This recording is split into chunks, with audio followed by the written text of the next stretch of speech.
Se decía que ese era uno de los argumentos más novedosos que había traído Bolivia.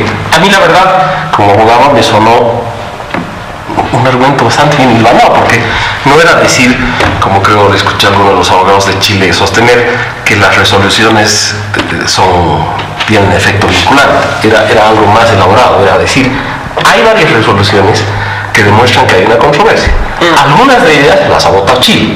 Si te vas a la Carta de la OEA y la Carta de la ONU, tienen la obligación, ya por el Tratado de Constitución de ambas entidades, de resolver los problemas, de cumplir las resoluciones y de resolver los problemas de manera pacífica.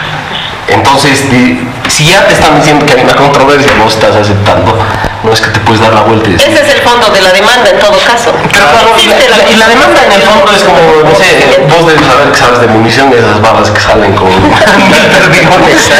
No, ese es el problema.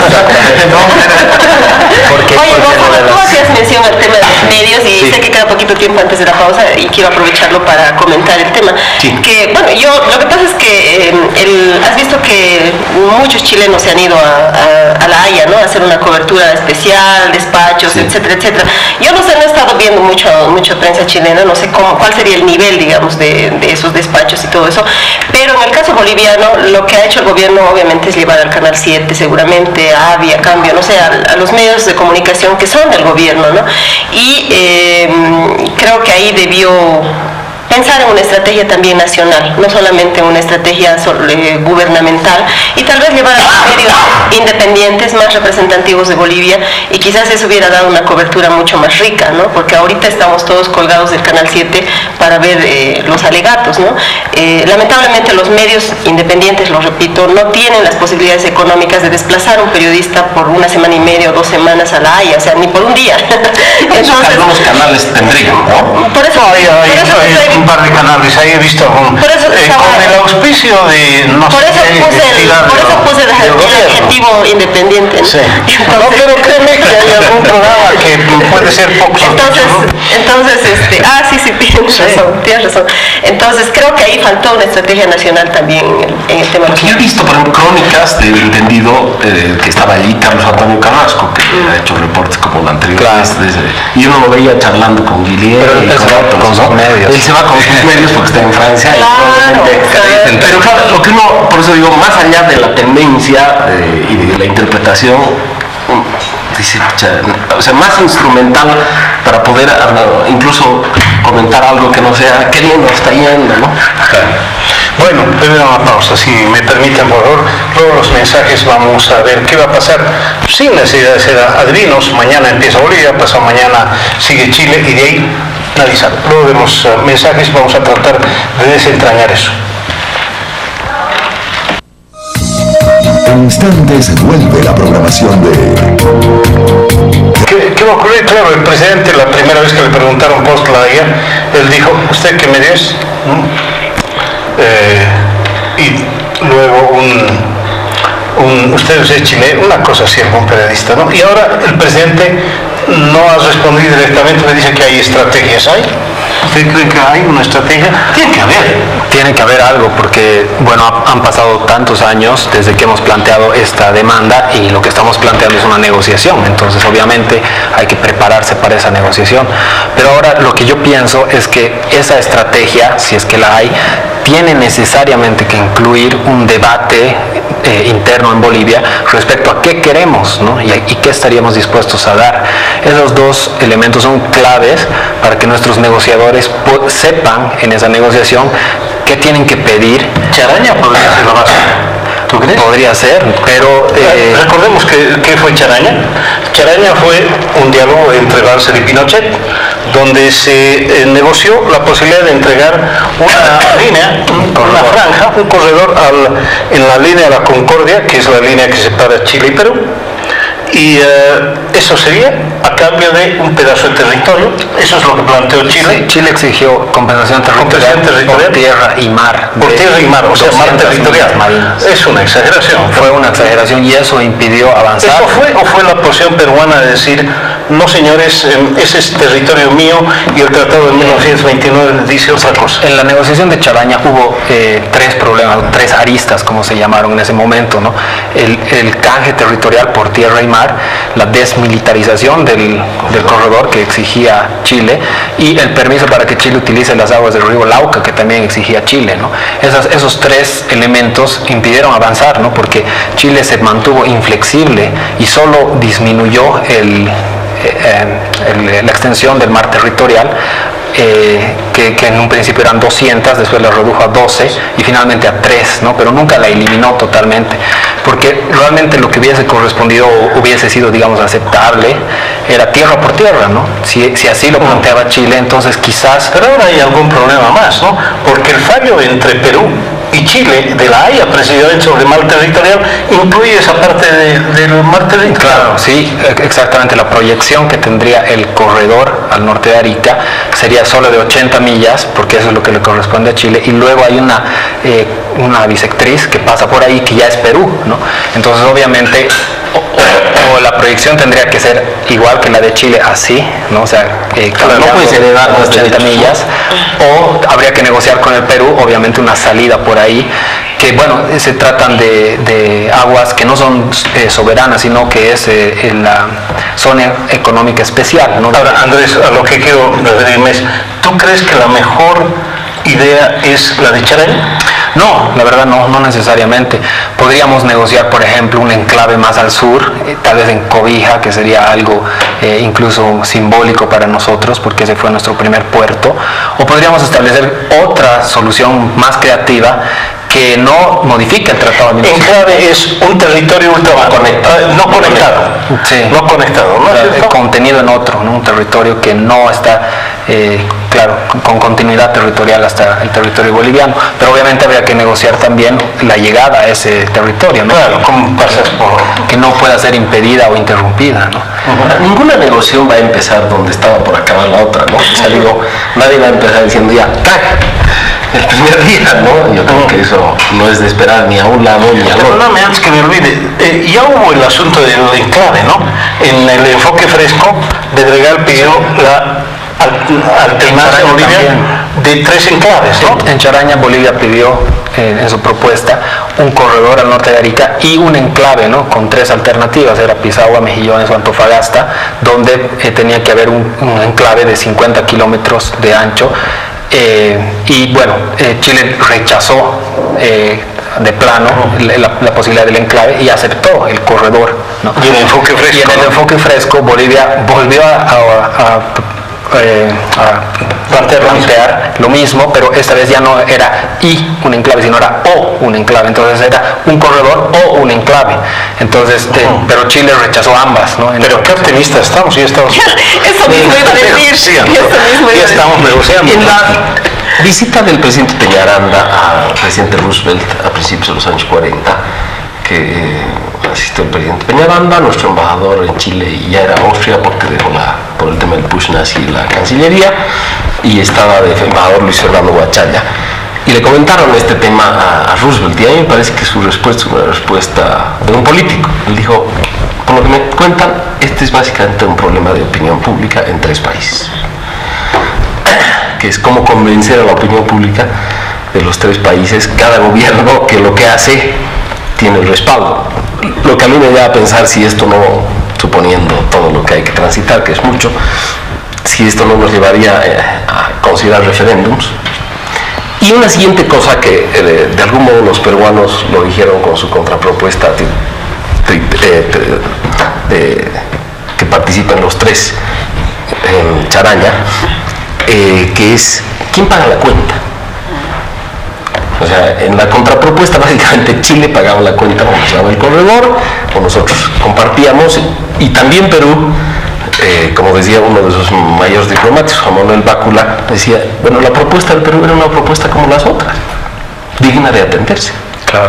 Entonces los peruanos también, por su candado, por su llave, tienen la aspiración de que algo ocurra. Claro. Y todos sabemos, digamos, el significado emotivo, histórico que Arica tiene para ellos. Entonces, realmente este es un problema que si resucitara la discusión de Charaña, es un problema que vendría en trinacional. De hecho, otra de las noticias que yo leí en un medio chileno es la presencia del embajador peruano en La Haya en las audiencias. Ya había pedido permiso para asistir y para tomar conocimiento a la corte, pero digamos ahí las fotos del embajador asistiendo, porque obviamente es un observador relevante. Lo que está claro es que no va a ser una negociación sencilla, que va a ser absolutamente compleja, que podría tomar muchos años, no necesariamente va a ser el próximo año como esperaría el presidente Evo Morales o la opinión pública boliviana, ¿no? Y uno de los factores más complicados seguramente va a volver a ser Perú, ¿no? Precisamente por esto de que tiene la llave del candado desde 1929. Entonces, si es que hay que consultar con un tercero, pues siempre las cosas se vuelven más complicadas, no solo por el territorio que en el pasado fue de Perú, sino también ahora por las aguas, ¿no? Por esa parte del mar que también ahora es peruana. Entonces, por doble partida, me parece que Perú es un actor clave, digamos, en una futura negociación entre Bolivia y Chile. Y el otro factor clave, evidentemente, es el de la opinión pública, porque dependerá uno de la fortaleza del gobierno que esté en ambos lados. En el caso boliviano, yo no lo veo ya al presidente Evo Morales con la misma fuerza que tenía hace 10 años, no lo veo logrando consenso, digamos, en algún tema. Él cree que el tema del mar, digamos, es su tabla de salvación política, por eso la utiliza y la reutiliza todos los días para promocionarse políticamente, pero yo creo que ya una negociación se va a necesitar realmente un gobierno con mucha más legitimidad, con mucha más fuerza. No sé si será él, será el futuro, no sabemos cómo va a ser, pero realmente va a ser complejo. ¿Por qué? Porque la opinión pública de entrada, primero, va a pensar, ¿este gobierno quiere hacer algo bueno por el país o no? Y segundo, como somos, ¿no? Vamos a decir, ¿por qué le vamos a dar algo a los chilenos si nos han quitado todo? ¿No es cierto? Esa es la lógica primera que se viene a la cabeza. ¿Por qué? Porque hemos alimentado, no solamente en este tiempo, sino históricamente, este odio, digamos, entre comillas, a Chile. En las escuelas se sigue gritando "Viva Bolivia, muera Chile", seguimos cantando Antofagasta, Tierra Hermosa, etcétera, nuestro himno al mar. Es decir, seguimos creyendo que esos territorios son nuestros, en nuestro ser, en nuestra conciencia está eso. Y cambiar todo eso yo creo que no es una cosa de un día para otro, va a ser realmente un trabajo titánico, tratar de convencer a la opinión pública de que nos den una cosa pequeñita como un enclave, un pequeño corredor, o qué sé yo, todas las ideas imaginativas, creativas que existan en torno a la fórmula para retornar al mar. Yo estoy pensando en otra vez el tema de los estados de ánimo, y ahí ya no hablando tanto de los gobernantes, sino más bien en general de la población. Al otro lado, es decir, en Chile, leía, digamos, una historia que decía cómo han convencido a las personas que viven hoy día en los territorios que eran nuestros antes de la guerra, es decir, qué es lo que les han dicho en realidad, ¿no? Y un poco la idea de la historia de ese lugar es que Chile ha establecido una gran epopeya, más o menos, ¿no? Es decir, la ampliación territorial producto de la ocupación bélica que ha llevado adelante Chile tenía que ver con esa idea de la epopeya, ¿no? Es decir, la gloria, si quieren, un poco las cosas buenas que han hecho y se han expandido por eso. En nuestro lado, ¿qué es lo que hemos hecho? Ya Mary lo ha explicado bien, el tema de la victimización sobre todo, ¿no es cierto? Es decir, sentirnos como la parte más frustrada, además la parte más dolida, porque entre otras cosas nos hemos visto afectados en la historia por todos nuestros vecinos. Todos nuestros vecinos nos han lastimado, nos han hecho algo, nos han quitado algo al final, ¿no? Nadie se ha portado más o menos bien con esta tierra, digamos, si quieren. Y esa es un poco esa idea que se va a instalar en la gente. Y la verdad es, ahí me voy con el tema de entonces, ¿qué viene después, no? El proceso más largo, que me imagino que va a ocurrir, que involucra el tema de la negociación. Y ahí mi punto más bien es, no creo que sea tanto territorio por territorio, en realidad. Si yo estoy pensando en algo que, no sé, lo plantearíamos un poco más en la idea de pregunta, estoy pensando algo más o menos como ocurren en aquellos procesos de integración que son, digamos, más avanzados y más sólidos, ¿no? Entre comillas, hablando de lo sólido, yo estoy pensando, por ejemplo, en la Unión Europea, el espacio común que se llama Schengen, ¿no es cierto?, donde fronteras sí están delimitadas las fronteras, pero son compartidas de alguna forma.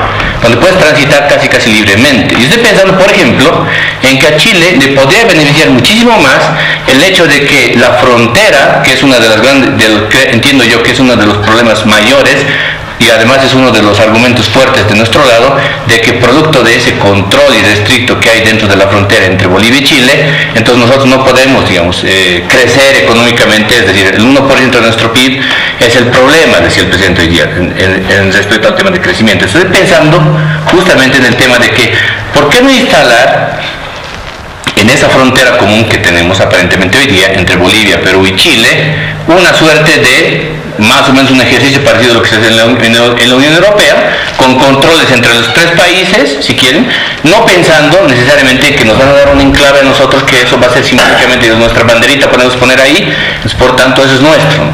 No pensando en eso, sino más bien instalando en la opinión pública en general hoy día que la idea de negociar significa que no es que vamos a recibir otra vez todo ese territorio que hemos perdido, sino que hoy día algo tenemos que hacer respecto a este tema, y ese algo creo que puede pasar sobre todo por esa idea de compartir ese espacio común entre los tres países y desarrollarlo de una forma incluso más potente, ¿no? A mí personalmente me gustaría mucho más esa idea, porque yo vería incluso mucha más potencialidad en la idea de que Chile, Perú y Bolivia terminan siendo, digamos, un enclave ahí fuerte y terminan siendo, digamos, una especie de potencia interesante. Bueno, pero ¿en qué queda aquel discurso chileno que ha venido cada rato mencionándose de ni 1 centímetro cuadrado de soberanía va a ceder Chile? Bueno, lo decían también con Perú y así les ha ido, ¿no?